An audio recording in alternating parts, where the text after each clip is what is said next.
இது kids Tamil stories வழங்கும் audio கதைகளின் தொகுப்பு. அனிமேஷன் மூலம் கதைகளை பார்த்தே பழக்கப்பட்ட நம் குழந்தைகளிடம் கதைகளை கேட்கும் திறனை வளர்க்க வேண்டும். கதைகளை கேட்கும் போது அதில் வரும் பாத்திரங்கள், இடங்கள், சம்பவங்களை அவர்களே கற்பனை செய்து ரசிக்க வேண்டும். அதற்காகத்தான் இந்த ஆடியோ கதைகள். வாங்க கேட்கலாம். பல 100 வருடங்களுக்கு முன்னால நம் இந்திய நாட்டில், அதுவும் தமிழ் பேசக்கூடிய பகுதியில் மரியாதை ராமன் அப்படின்னு சின்ன வயசு சேர்ந்த ஒரு நீதிபதி இருந்தாரு.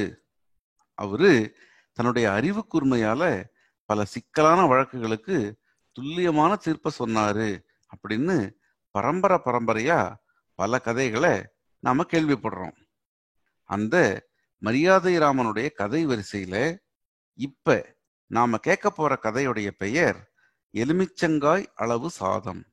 அந்த காலத்துல சோலையூர் அப்படிங்கிற ஊர்ல ஒரு மிகப்பெரிய சந்தை இருந்தது. அதனால வியாபாரிகள் எப்பவுமே சோலையூருக்கு பொருள்களை விற்கிறதுக்கும் வாங்கறதுக்கும் வந்தபடி இருந்தாங்க. அப்படி வந்தவங்க இரவு பொழுதுல தங்கறதுக்கு இப்ப இருக்கிற மாதிரி உணவு விடுதிகள்லாம் இப்ப கிடையாது. அதுக்கு பதிலா சத்திரம் அப்படின்னு தான் இருக்கும். அந்த சத்திரத்திலேயே தங்கிக்கலாம், குளிக்கலாம், சாப்பிடலாம். இந்த மாதிரி இருந்த பல சத்திரங்கள்ல ரொம்பவும் புகழ்பெற்ற சத்திரம் சோலையூர்ல காத்தான் சத்திரம். அந்த உரிமையாளரான காத்தான் கொஞ்சம் பேராசை பிடிச்ச ஒரு ஆளு. ஒரு நாள் நள்ளிரவு தாண்டி ஒரு குதிரை ஒண்ணு காத்தானுடைய சத்திரத்து வாசல்ல வந்து நின்னுது. அதிலிருந்து குமரன் அப்படிங்கிற ஒரு வியாபாரி இறங்கி சத்திரத்துக்குள்ள வந்தாரு. காத்தானை பார்த்து, எனக்கு தங்கறதுக்கு இடம் வேணும், இப்ப சாப்பிட்றதுக்கு கொஞ்சம் உணவு வேணும், தர முடியுமா அப்படின்னு கேட்டாரு. காத்தான், நள்ளிரவு தாண்டிடுச்சு, அதனால உணவு இல்லை அப்படின்னு கராரா சொல்லிட்டாரு. ஆனா குமரன் விடல.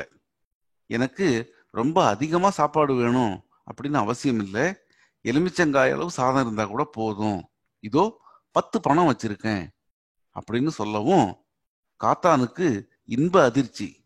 2 பேரு ஒரு நாள் முழுக்க சத்திரத்துல தங்கி 3 வேளையும் சாப்பிட்டு இருந்தா கூட அதுக்கு உண்டான தொகை அந்த காலங்கள்ல அரை பணம் தான்.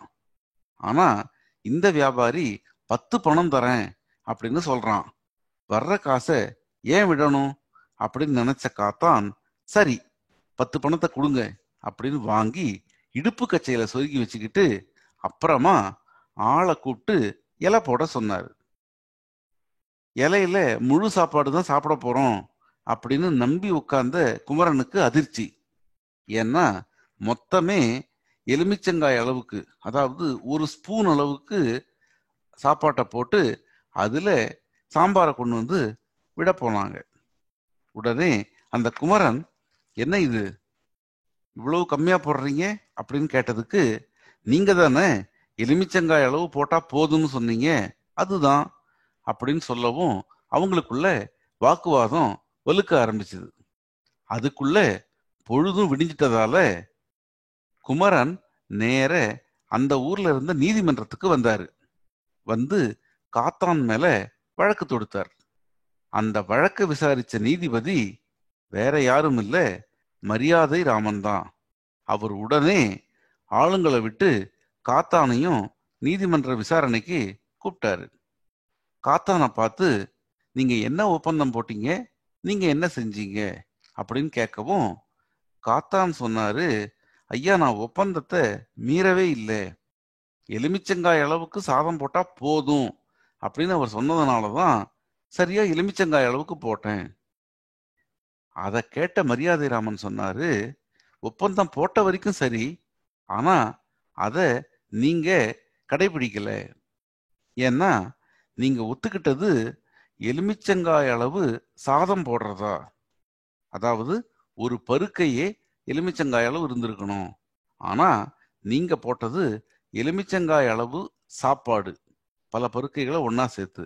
அதனால நீங்க ஒப்பந்தத்தை மீறினதால நீங்க குமரன் கிட்ட இருந்து வாங்கியிருந்த 10 பணத்தை அவருக்கு திருப்பி கொடுத்துடணும்.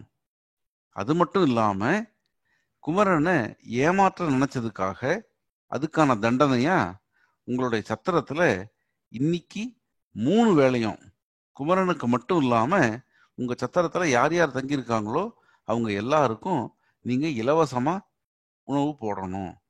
இதுதான் தீர்ப்பு அப்படின்னு சொல்லிட்டாரு. இந்த அருமையான தீர்ப்பால குமரனுக்கு 10 பணம் திரும்ப கிடைச்சது.